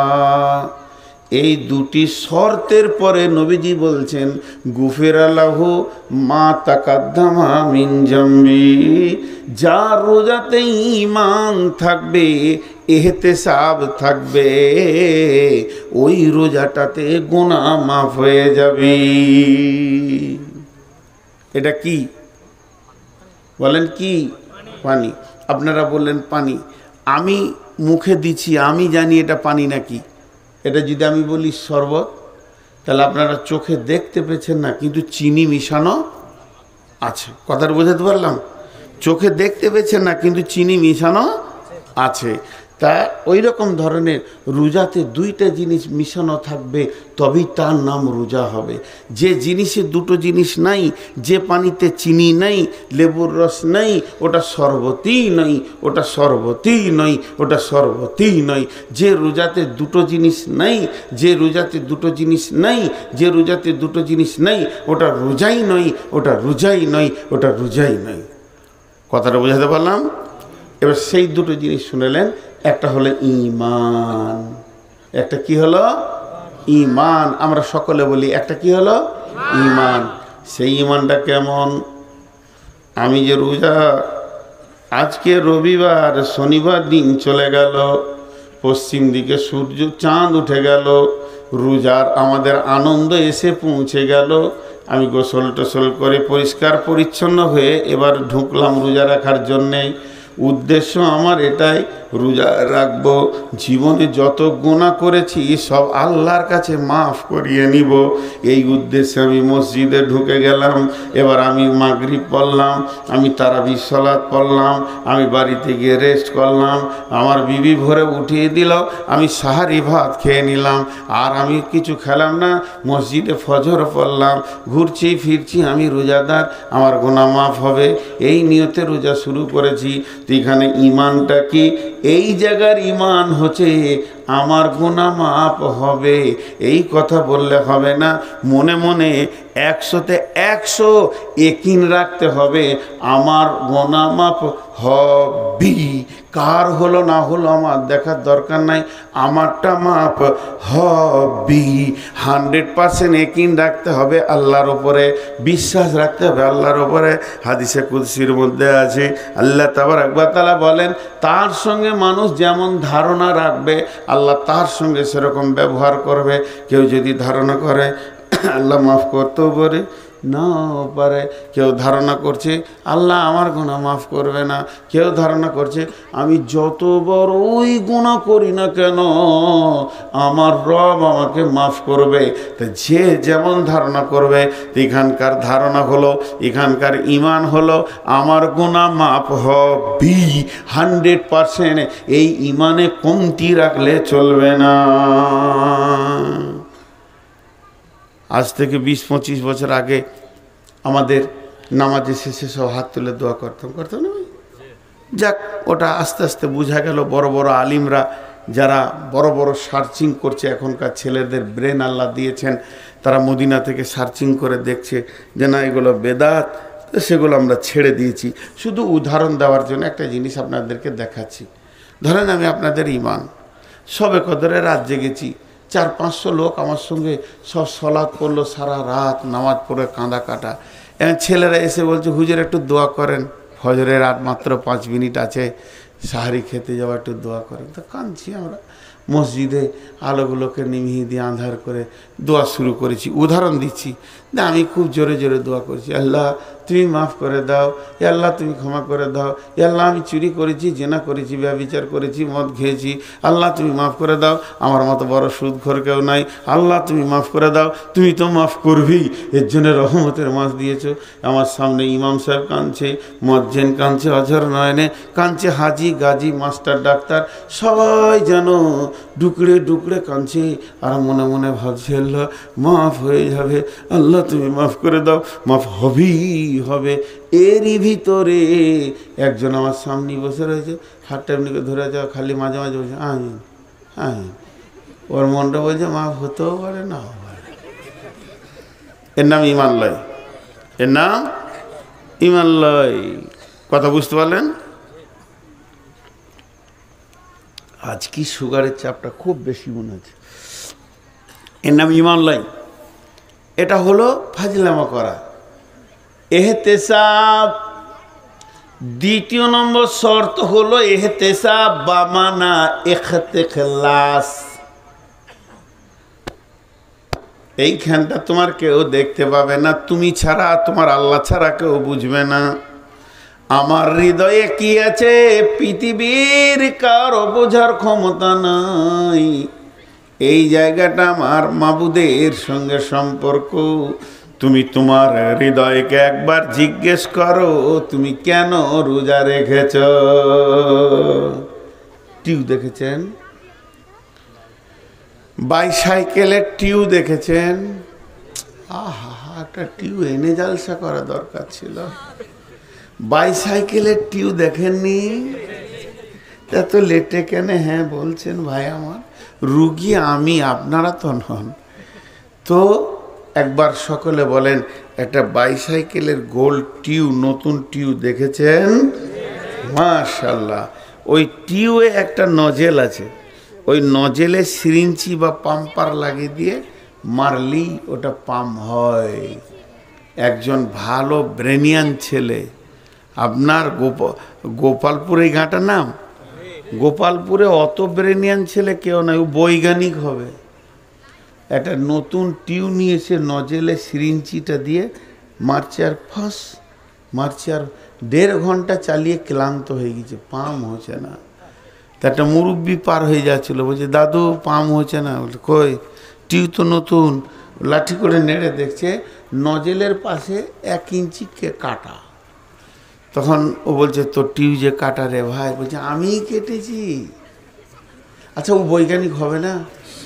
নিজের হাতে টিউ কেটে পাম্প দিছে, এর থেকে আর ব্রেনিয়ান ছেলে কে আছে?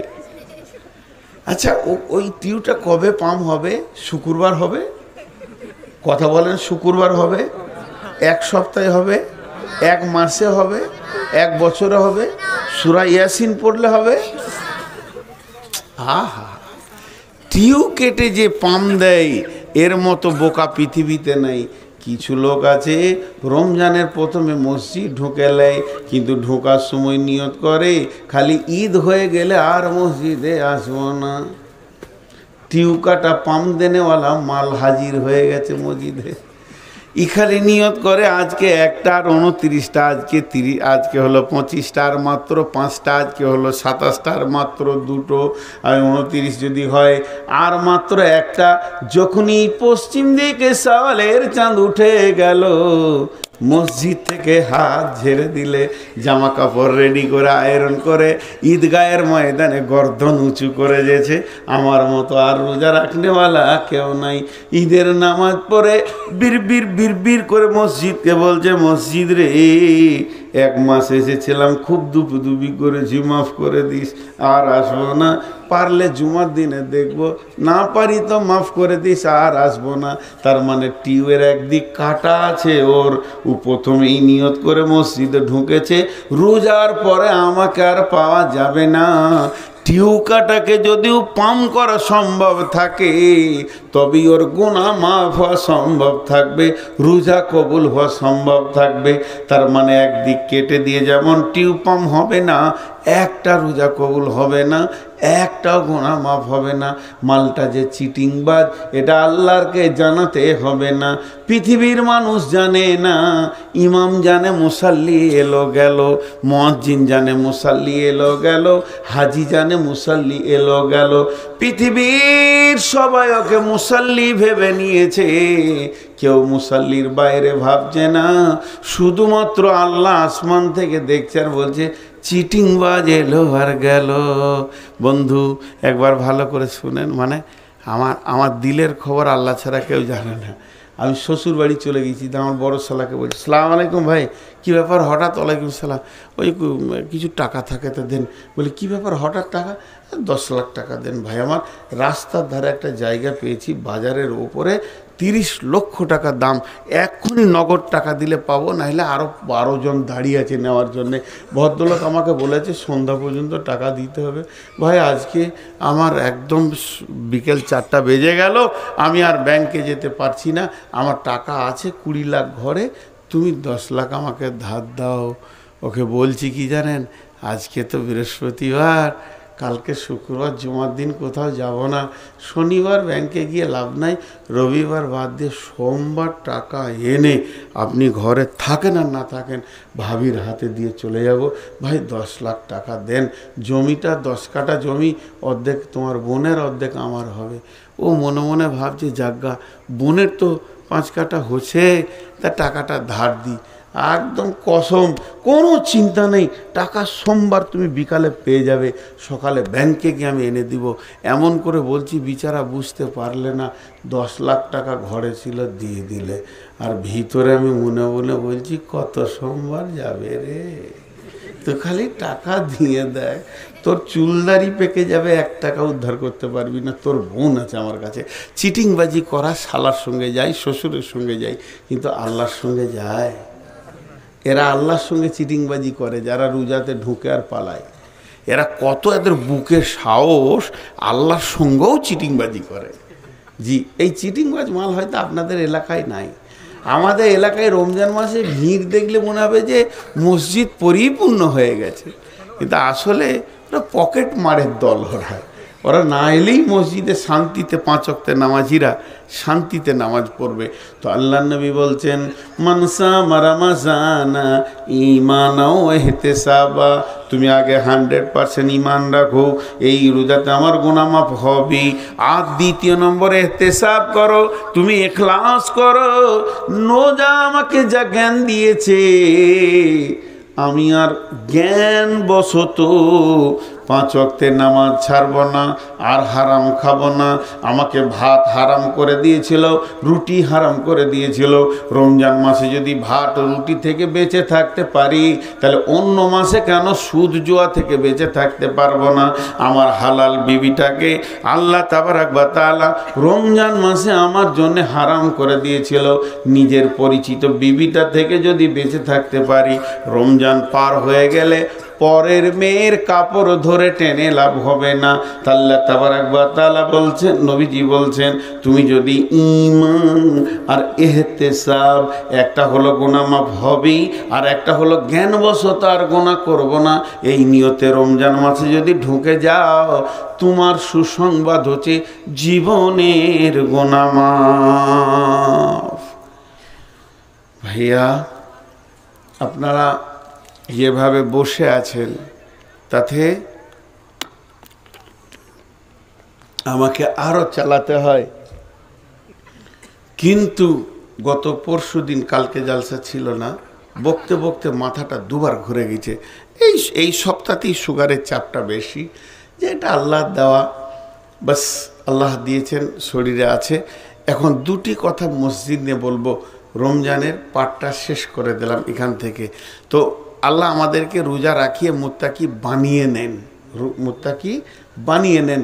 আর এই মুত্তাকি থাকতে গেলে সারা জীবন আমাদের মধ্যে 10টা গুণ থাকতে হবে। এই 10টা গুণ খালি তর্জমা করে দিয়ে তারপরে মসজিদ নিয়ে 2 মিনিট কথা বলে আমি পুরা 1:15 ছেড়ে দিব। মাত্র 15 মিনিট আপনাদের কাছ থেকে আমি ক্ষমা চেয়ে নিচ্ছি 2 ঘন্টা থেকে। বিসমিল্লাহির রহমানির রহিম। লাইসাল বিররা আন তুওয়াল্লু উজুহাকুম কিবালাল মাশরিকি ওয়াল মাগরিবি ওয়ালাকিন্নাল বিররা মান আমানা বিল্লাহি ওয়াল ইয়াউমিল আখিরি ওয়াল মালাইকাতি ওয়াল কিতাবি ওয়ান নাবিয়্যিন ওয়া আতাল মালা আলা হুব্বিহি যাবিল কুরবা ওয়াল ইয়াতামা ওয়াল মাসাকিনা ওয়া ইবনাস সাবিলি ওয়াস সাইলিনা ওয়া ফির রিকাব ওয়া আকামাস সালাতা ওয়া আতাজ যাকাতা ওয়াল মুফুনা বিআহদিহিম ইযা আহাদু ওয়াস-সাবিরিনা ফিল বাসাই ওয়াদ-দাররাই ওয়া হিনাল বাস উলাইকাল্লাযীনা সাদাকু ওয়া উলাইকা হুমুল মুত্তাকুন। আল্লাহ তাবারাক ওয়া তাআলা বলছেন, রোজা তোদেরকে মুত্তাকি বানিয়ে দেবে। এই মুত্তাকি যদি তোদেরকে থাকতে হয় তাহলে শুধু পূর্ব পশ্চিমে মাথা ঠুকে দিলে হবে না, আল্লাহর ওপর ঈমান আনতে হবে, আখিরাতের ওপর ঈমান আনতে হবে, ফেরেশতার ওপর ঈমান আনতে হবে, কিতাবের ওপর ঈমান আনতে হবে, নবীদের ওপর ঈমান আনতে হবে, মাল দান করতে হবে এবং সালাত আদায় করতে হবে, যাকাত দিতে হবে, ওয়াদা করলে ওয়াদা পূরণ করতে হবে বিপদ আপদে। আর আপনার কিনা জিহাদের ময়দানে ধৈর্য ধারণ করতে হবে। এই 10টা গুণ যার ভিতরে আছে, এই 10টা গুণে যে লোকটি গুণান্বিত, আমার আল্লাহ বলছেন উলাইকাল্লাযীনা সাদাকু, এরাই হলো প্রকৃত সত্য, ওয়া উলাইকা হুমুল মুত্তাকুন, এরাই মুত্তাকি।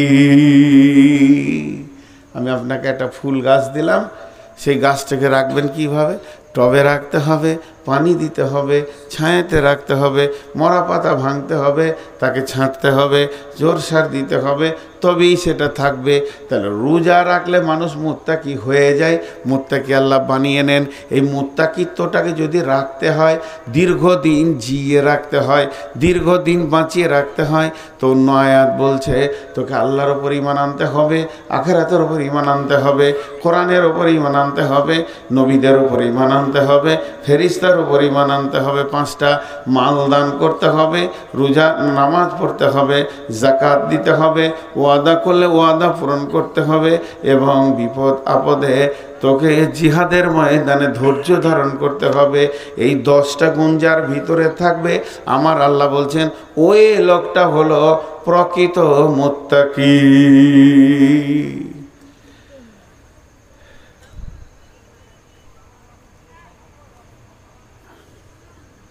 10টা বলে দিলাম, মুত্তাকির চ্যাপ্টারটা শেষ করে দিলাম, আমার মাথাটা ঘুরে গেল। মুত্তাকির চ্যাপ্টারটা শেষ করলাম, আর 10টা মিনিট আমি কষ্ট হলেও চালাচ্ছি, আল্লাহর ওয়াস্তে একজনও উঠবেন না। বিসমিল্লাহির রহমানির রহিম।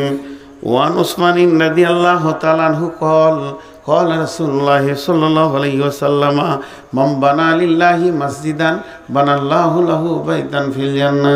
হযরত ওসমান গনি রাদিয়াল্লাহু তাআলা আনহু বলেন যে পৃথিবীতে যদি কেউ মসজিদ বানায়, আল্লাহ তার ঘর জান্নাতে বানাবে। আপনি দুনিয়াতে মসজিদ বানাবেন, জান্নাতে ঘর বেনে যাবে। আল্লাহ কোরআনে বলছেন ও আন্নাল মাসাজিদ লিল্লাহি ফালা তাদউ মাআল্লাহি আহাদা। মসজিদ হলো আমার ঘর, ওখানে আমাকেই ডাকবে, মসজিদে গিয়ে তুমি অন্য কাউকে ডাকবে না। মসজিদ আল্লাহর ঘর, আর যে আল্লাহর জন্য মসজিদ বানাবে, আল্লাহ তার জান্নাতে ঘর বানাবেন। আল্লাহু আকবার। জি, একজন মহিলা প্রতিদিন মসজিদে ঝাড়ু দিতে আসতেন। বিশ্বনবীর জামানায় মেয়েটা একদিন মারা গেছেন, সাহাবারা জাল্লামাইনা তাকে রাতারাতি দাফন করে দিয়েছেন। নবীজি বলছেন মেয়েটি কই আর আসে না কেন? তখন সাহাবারা জাল্লামাইনা বলেন রাসূলুল্লাহ ওই মেয়েটি মারা গেছে, তাকে দাফন করে দেওয়া হয়েছে। বিশ্ব নবী বললেন রে আমার সাহাবীরা আমাকে নিয়ে চলো তার কবরের কাছে, আমি আল্লাহর কাছে তার জন্য ক্ষমা প্রার্থনা করব। তার মানে জেনেলেন একটা মসজিদে ঝাড়ু দিলে কত নেকি আছে। ওইটা শুধু নয়, ওয়ানবী হুরায়রা রাদিয়াল্লাহু তাআলা আনহু قال রাসূলুল্লাহ সাল্লাল্লাহু আলাইহি ওয়াসাল্লাম সাবাতুন ইযিল্লুহুল্লাহু ফি দিল্লিহি ইয়াউমুল লা দিল্লা ইল্লা দিল্লুহু। আল্লাহর নবী বলছেন, হযরত আবু হুরায়রা বলছেন বিশ্ব নবী মুহাম্মদ রাসূলুল্লাহ সাল্লাল্লাহু আলাইহি ওয়াসাল্লাম বলেছেন এমন একটা দিন আসবে কঠিন কিয়ামতের দিনে কোনো ছায়া থাকবে না, মানুষ নাফসি নাফসি নাফসি নাফসি করবে, শুধু একটা ছায়া থাকবে, সেটা আল্লাহর রহমতের ছায়া। আমরা ছোট থেকে বলে বলে এসেছি ছায়াটার নাম হচ্ছে কি আরশের ছায়া, জি না, আল্লাহর রহমতের ছায়া। এই ছায়াতে 7 শ্রেণীর লোক বাস করবে। যারা পৃথিবীতে 7খানা আমল করেছে ওই ছায়াতে জায়গা পাবে। 7টাই নয়, যে কোনো একটা করবেন ওই ছায়াতে জায়গা পেয়ে যাবেন। তার মধ্যে একটা হলো ওরাজুলুন কালবুহু মুআল্লাকুন ফিল মাসাজিদি। ওই লোক যার দিলটা, যার হৃদয়টা আল্লাহর ঘর মসজিদে টাঙ্গা আছে। মসজিদ যেন তার হৃদয়, মসজিদ যেন তার ভালোবাসা, মসজিদকে সে হৃদয় দিয়ে ভালোবাসে। আল্লাহর ঘর মসজিদ তার দিলের মধ্যে টাঙ্গা আছে, তার দিলটা মসজিদে টাঙ্গা আছে। ওই লোকটা আল্লাহর রহমতের ছায়াতে বাস করবে। দেখেন কত সুন্দর সুন্দর কথা। শুধু তাই নয়, আল্লাহ তাবারক ওয়া তাআলা বলছেন বিসমিল্লাহির রহমানির রহিম ইন্নামা ইয়ামুরু মাসাজিদাল্লাহি মান আমানা বিল্লাহি ওয়াল ইয়াউমিল আখিরি ওয়া আকামাস সালাতা ওয়া আতাজ যাকাতা ওয়া লাম ইয়াখশা ইল্লাল্লাহ ফাআসা উলাইকা ইয়াকুনু মিনাল মুহতাদিন।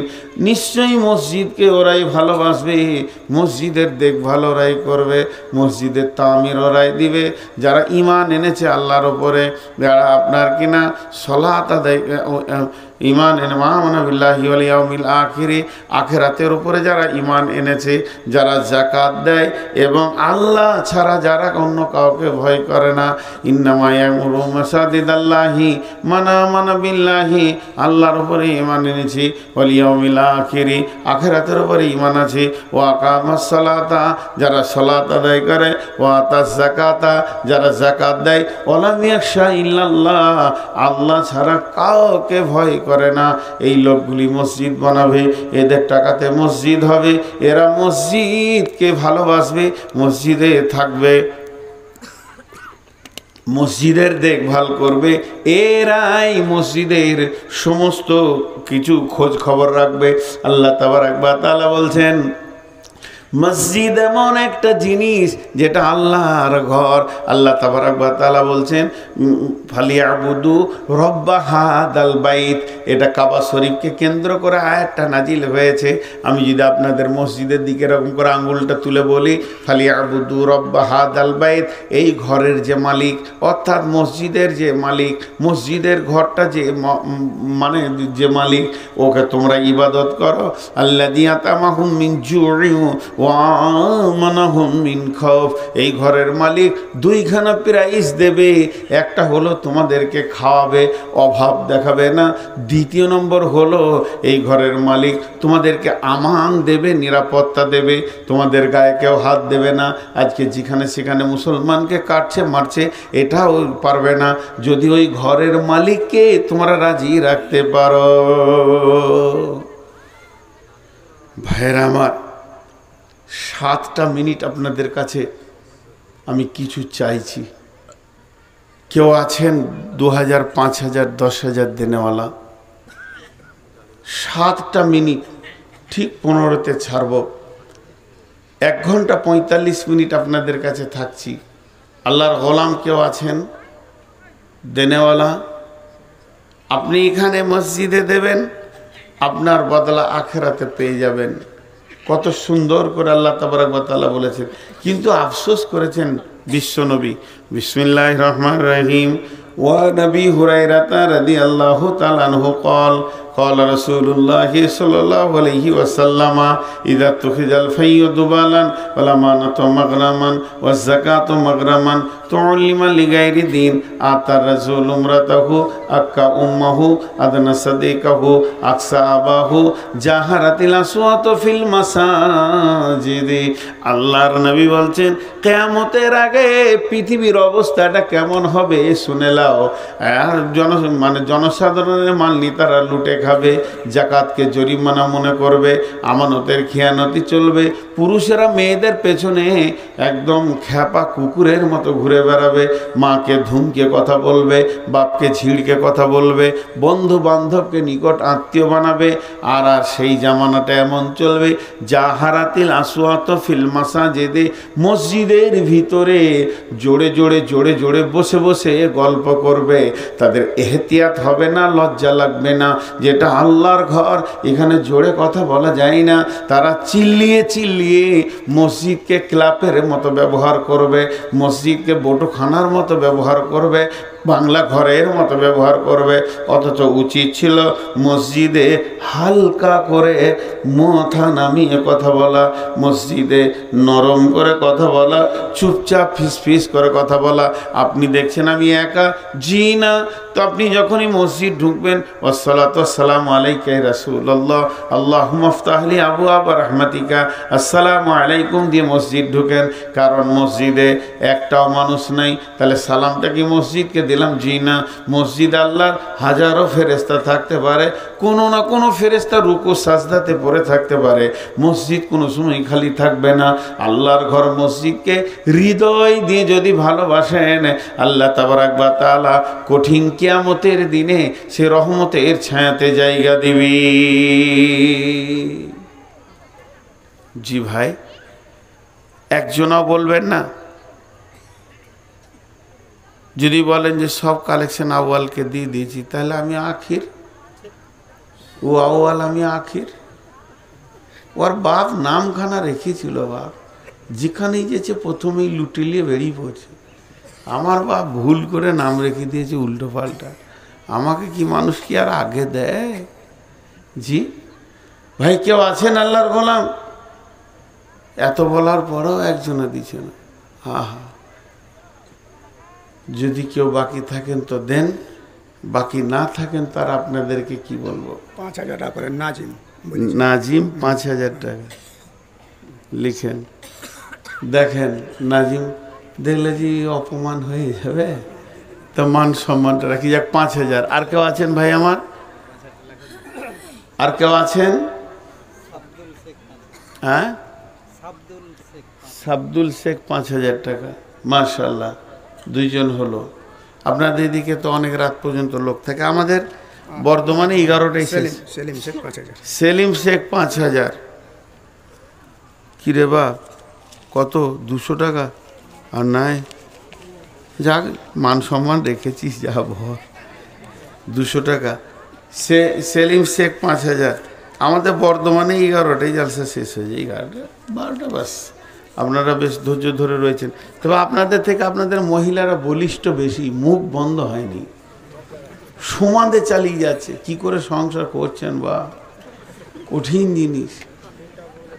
হ্যাঁ, মুখ লয় সেলাই মেশিন। হ্যাঁ, খিচি খিচি কিছু চলতেই আছে। আমি যতক্ষণ বায়ন করছি ওরাও ততক্ষণ বায়ন করছে। কি শুনলো আল্লাহ জানে।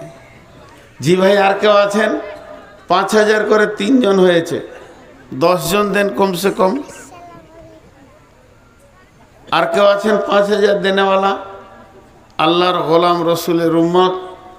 জি ভাই, আচ্ছা আর একবার চাদর ভরে দেন, আর একবার এদের ভিতরে চাদর দেন। জি, এই তোমরা লাইভ দিবে নাকি? রেডি করো, আমি বলে দিই এখন। জি, এতে হবে তো? ঠিক আছে, চাদরটা ধর ভাই। আপনারা 2 মিনিট উঠিয়ে না, আর একটা চাদর দেন এইদিকে। হ্যাঁ, খোকন 2000। আর একটা চাদর এইদিকে। চটচট করে ঘুরেলেন। মা বোনের ভিতরেও কালেকশন করেন। ভাই আমি একটা শেষকালে দুটি কথা বলছি, একটু ধ্যান দিয়ে শুনেন। মক্কা মদিনা, গোটা কোরআনটা মক্কা মদিনায় নাজিল হয়েছে। কোরআন এমন একটা জিনিস, আল্লাহ তাবারাক ওয়া তাআলা এই কোরআনের জন্য দুটি শহরকে কবুল করেছেন। হ্যাঁ, নওয়াজ শরীফ 10,000 টাকা। দেখেন পাকিস্তান থেকে চলে এলো, আল্লাহু আকবার, পাকিস্তানের প্রধানমন্ত্রী। তো আমার কাছে 1 মিনিট শুনেই, গোটা কোরআনটা নাজিল হয়েছে মক্কা মদিনায়। অতএব মক্কা মদিনাতেই ইসলামের ইতিহাস মক্কার মদিনার মাটির সঙ্গে সম্পৃক্ত, জড়িত। 1 মিনিট ধ্যান দেন, ওরা কালেকশন করছে, টাকাটা দিয়ে দেন, আমার দিকে ধ্যান দেন। তো মক্কা মদিনা মানুষ দুইভাবে যায়। আবার যারা মেধা ছেলে তারা সেখানে পড়তে যায়, তারা আবার আমাদের থেকে আরো ভালো জানেন, বোঝেন। দুইভাবে যায়, মানে হয় উমরায় যায়, না হয় হজে যায়। হজ উমরা কিন্তু একটা ইবাদত। এখন হজ আর উমরাকে নিয়ে প্রতিটি গ্রামে গলিতে গলিতে এজেন্টের শেষ নাই। যে একবার উমরা করে আসছে সে তার পরের দিন এজেন্ট হয়ে যাচ্ছে। আর তাকে যদি জিজ্ঞেস করা হয় যে আরাফাত মানে কি, মুজদালেফা মানে কি, মিনা মানে কি, কাবা শরীফটার কি ইতিহাস জানে না। বিধায় যদি কেউ হজ বা উমরা করতে চান আমার নাম্বারে যোগাযোগ করবেন। আমি এই 2 বছর থেকে নিজে ট্রাভেলস করে মানুষকে সাথে নিয়ে যাই। আমার 2টি গ্রুপ যাবে, একটা রোজার পর, একটা মানে কোরবানির নামাজের পর, একটা ঈদের নামাজের পর, একটা ঈদুল আজহার পর। যে কোনো গ্রুপে আসতে পারেন। টাকা পয়সা ছাড়া তো কোনো ইবাদত হয় না, কিছু ইবাদত আছে। এই জন্য আল্লাহ তো কোরআনে বলে দিয়েছেন, মানিস্তাতা ইলাইহি সাবিলা, যদি তোমার সেই রাস্তার ক্ষমতাটা এসে যায় তুমি যাও। আবার অনেক আলিম বলছে ওয়াতিম উমুল হজ্জা ওয়াল উমরাতা, হজ এবং উমরাকে পুরা করো। বিধায় হজ উমরা একটা ইবাদত। আপনাদেরকে বারবার বলছি, যেতে চাইলে আমার নাম্বারে যোগাযোগ করবেন। আর ইনশাআল্লাহ সাদা বাঙালিয়ানা খাবার হবে, ভালোভাবেই যাবেন। কিন্তু একটা কথা বলি, যেমন টাকা তেমন খরচ।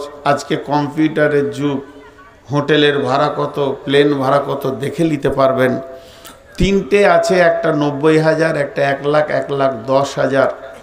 1,10,000 যিনি দেবেন তিনি 90-এর তো 90ওয়ালা তো ওর মতো হতে পারবে না। প্লেন নর্মাল হয়ে যাবে, হোটেল নর্মাল হবে। 1,10,000 দেবেন, সে একটু আপারে থাকবেন। বিধায় 3টে প্যাকেজ আছে, যে প্যাকেজে ইচ্ছা আপনি ঢুকতে পারেন। হজ বা উমরা করলে আমার সঙ্গে যোগাযোগ করবেন। ওই ধারটা যাও বাবু, এই ধারটা, ওই ধারে বসে আছে, ওই ধারটা হয়নি। যাই হোক, আপনাদের সামনে আমি বারবার বলছি, হজ বা উমরা করলে আমার নাম্বারে যোগাযোগ করুন। এই ধারটা জানি, এই ধারটা, ওই যেখানে কটা লোক বসে আছে, মাশাআল্লাহ। 5,000, 10,000 একটা হয়েছে, 5,000 করে 3টে হয়েছে। 5,000 আর একটা হোক, জোড়া হয়ে যাবে। আর 2 মিনিট দেখি। আর একটা কেউ আছেন 5,000 দেনেওয়ালা? জি ভাই, 5,000 দেনেওয়ালা আর কেউ আছেন? একটা আল্লাহর গোলাম রসুলের উম্মত, 5,000 দেনেওয়ালার একটা কেউ আছেন? একজন।